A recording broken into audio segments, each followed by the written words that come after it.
Qu'est-ce que vous regrettez ou de quoi vous êtes fiers? Est-ce qu'il y a des choses que vous regrettez, des choses dont vous êtes particulièrement fiers que vous regardez? Il y a beaucoup de choses qu'on regrette de quelquefois. Et quand certaines camarades elles sont tellement épuisées qu'on sent qu'elles vont mourir. À ce moment-là, on essaie de soutenir, vous voyez. Parce que la résistance intérieure, c'est pas évident. Alors, ce qui nous est fier, par exemple, on est fier d'avoir sauvé quelques bébés. À quel risque? Fier aussi, alors, d'une autre chose dont on est très fier, c'est d'avoir sauvé quelques lapins. Est-ce que vous savez que ce sont les lapins? Non. Il y en a qui ont travaillé dessus. Hein, les lapins, c'est des sujets d'expérimentation médicale pour les médecins SS. Alors, moi je les ai connus, les lapins. Elles avaient des plaies ouvertes du genou à la cheville. C'était atroce, cette souffrance, vous voyez. En France, on les appelait les cobayes. Mais dans les pays de l'Est, ce sont plutôt les lapins que les cobayes qui servent d'animaux de laboratoire. Ses fils servaient d'animaux de laboratoire. Beaucoup sont morts de l'opération, il y avait des survivantes. Et elles vivaient avec la baraque naine. Je les ai vues. Et certaines, nos camarades de médecins, celle dont je vous parlais, Bérangère, a même observé leurs plaies pour comprendre les opérations qu'elles avaient subies. Et à la fin de la guerre, il en restait quelques-unes, parce que le commandant, sentant la libération, voulait disparaître des images indésirables pour lui. Et alors là, il y a une organisation dont on est très fiers, de sauvetage. On a changé les numéros. Pendant l'appel, ils vérifiaient les numéros. Les filles avaient été changées de numéro. Les lapins, celles qui étaient sauvées avaient un peu guéri, donc on avait mis des gros bas, on les avait changé de baraque, etc. Et on en a sauvé plusieurs. Je me souviens, un jour, on est resté à l'appel après coup, et il y a une baraque voisine qui est arrivée en criant « La soupe arrive !» avec des bidons, etc., pour rompre l'appel. On était en train de nous compter, le groupe éclate, et on a recaché nos lapins. Plusieurs actions comme ça ont été organisées. Il faut dire qu'à la fin, c'était un désordre final. On n'aurait pas pu faire ça dans l'ordre du camp, et à la fin, c'était un désordre. On en a donc sauvé. Et on est très fiers d'avoir sauvé quelque part. Sandra, et c'était comment qu'on devenait lapin? Enfin, c'était... oui, comment devenir lapin? Comment? Qui on choisissait pour être lapin, en fait? Les lapins, elle n'a pas compris qui c'était exactement, les lapins. Les lapins, c'était des filles qui avaient été choisies pour des expériences médicales pour les médecins SS. On les rappelait plutôt en France des cobayes, des animaux de laboratoire. En France, on a des animaux qui servent dans les laboratoires pour faire des expériences. Et bien là, les médecins SS prenaient des êtres humains comme animaux. Et alors, elles avaient des plaies ouvertes du genou à la cheville. Et de ces plaies, ils retiraient des os et des muscles. Et ils faisaient des cultures de staphylocoque et de gangrène dans ces plaies. Ils les traitaient comme des objets, comme des animaux de laboratoire. Vous voyez, dans les laboratoires actuellement, et encore, on est beaucoup plus attentif à ne pas faire trop de souffrance. On prend des animaux pour faire des expériences. Et bien là, dans tous les camps, il y a eu des êtres humains, des déportés qui ont servi d'animaux de laboratoire pour les expériences. Donc chez nous, c'était ces filles. Et on les appelait les lapins, parce que dans les pays de l'Est, les expériences médicales sur les animaux, c'était non pas des cobayes. En France, on disait les cobayes.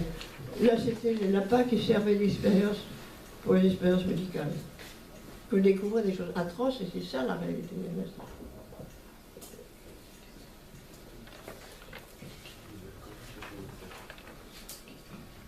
L'élève voulait savoir, excusez-moi, l'élève voulait savoir comment elles étaient choisies, sur quels critères on choisissait ces femmes. Eh bien, alors c'est toute une histoire, il faut remonter derrière. Il y avait eu en Tchécoslovaquie Heydrich, un grand dirigeant SS, qui avait été atteint par la résistance.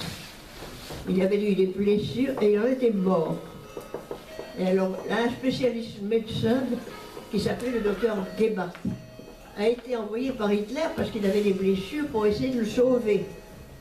Et il n'a pas réussi à sauver Heydrich, qui était un grand dirigeant de la SS, très féroce d'ailleurs, qui avait organisé le génocide, etc. Bon. Alors, comme le patient qu'il essaye de sauver, le grand SS Heydrich, est mort, pour se réhabiliter, il dit ben maintenant donnez-moi des sujets d'expérience, je vais tester différents médicaments. Et c'est tombé sur un groupe de filles de Ravensbrück. Dans d'autres camps, il y a eu d'autres cas comme ça. C'est tombé, elles étaient 76, majorité polonaise, choisies pour servir de cobaye, donc de lapin, pour le docteur Gebhardt. Alors il tentait des nouveaux sulfamides, etc. Voilà comment ça s'est enchaîné, la mort d'un dirigeant SS, le médecin rate à le sauver, alors il demande des sujets d'expérience et on lui donne ses filles de Ravel. On a suivi toute l'histoire. Par exemple, il y a eu des dessins qui sont sortis de Ravensbrück par exemple les dessinateurs les plus Pour connus. les dessins, Oui. Violette Rougier-Lecoq. alors, nous avons des camarades, par exemple, il y a Violette Lecoq, que vous avez peut-être reconnu, qui a fait des dessins au camp. Alors, faire des dessins, c'était très précieux. Il fallait les cacher, parce que on n'avait pas le droit. Il fallait d'abord trouver du papier, on n'avait pas de papier. Alors, dans les bureaux, il y avait des camarades qui travaillaient dans les bureaux, qui essayaient d'en subtiliser quelques bouts de papier pour qu'elles puissent dessiner. Et puis, de trouver un crayon. Tout était interdit. Il fallait s'organiser de façon cachée. Donc c'est ce qu'a fait Violette Lecoq. Et puis alors, il y a 2 ou 3 camarades qui ont fait des dessins comme ça, qu'on a pu sauver à la fin. Comme, si vous voulez, les petits papiers de Germaine Tillot, qui sont venus, l'opérette de Ferfegma, c'était des petits bouts de papier sortis clandestinement d'un bureau, qu'elle griffonnait et qu'elle cachait sur elle après, qu'on a caché, qu'on a réussi à sauver. Mais tout était interdit, il faut croire qu'on pouvait dessiner comme ça, oui. Il y avait une autre, alors, Violette Lecoq, elle dessinait, je ne sais pas si vous avez vu des scènes très brutales. Par exemple, une femme SS qui bat une prisonnière, des choses comme ça.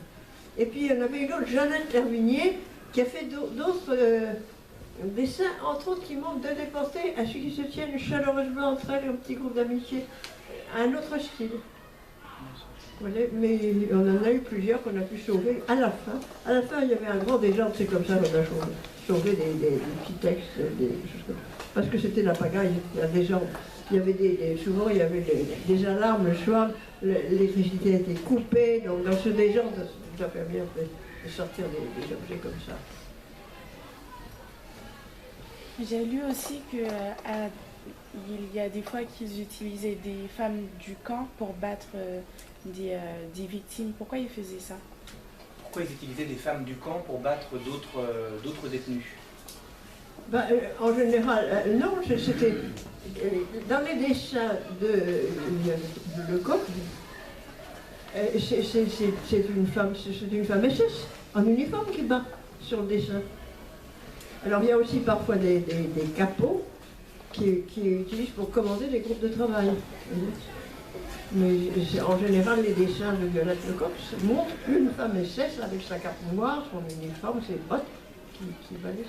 Ou quelquefois, c'est des responsables de groupes de travail qui obéissent et qui obéissent à la femme SS. Les gens qui viennent de SS. Ouais. Je vous rappelle que les capots, c'était des détenus de droit commun, souvent, qui étaient dans le camp, Oui. et que le SS utilisait pour faire régner la terreur. Hein.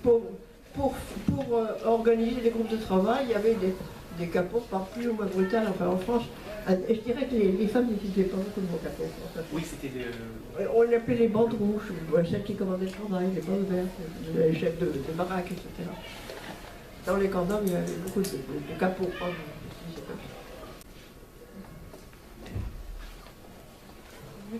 Quelle était la référence des sabotages? Est-ce qu'il y avait des actes de sabotage Oui, il y a eu des sabotages, mais le tout, c'était de faire clandestinement. Parce que quand on travaillait dans les ateliers, on aimait bien freiner le travail. Alors je vais vous aider. Une fois, il y avait un commando extérieur, un petit camp secondaire qui s'appelait Oléchelle. On a une de nos camarades qui était Simone Michel Lévy. Simone était une résistante qui avait fait un travail important. Elle était postière, elle avait monté un réseau de renseignement dans la poste, très bien organisé, qui faisait passer l'information. Elle était envoyée dans ce commando et travaillait sur des grosses machines des usines. Eh bien, un jour, avec 2 camarades, elles ont fait sauter une machine, ce qui a paralysé l'industrie. Alors le résultat, toutes les trois ont été d'abord, elles ont su la bastonnade devant tout le camp, et puis elles ont été pendues. Elles ont été pendues, vous voyez, si on fait. Alors pour le sabotage, ce qu'on a essayé de faire, c'est des petits sabotages plus discrets pour ne pas se faire prendre. Moi, pour le moment, quand je travaillais chez Siemens, j'avais une machine qui imprimait des petits contacts. Et alors c'était une machine électrique, il y avait un tuyau électrique qui amenait pour le contact. Eh bien, je tirais un peu la gaine, j'usais les fils de cultivateur, je remettais la gaine, et la machine repartait. Mais au bout de quelques temps, ça sautait. Et alors, l'air très naïf, machine qui approuve le contre-maître, viens voir. Ça n'avait pas l'air d'un sabotage. Il fallait être rusé. Sans ça, c'était l'exécution, la punition, etc.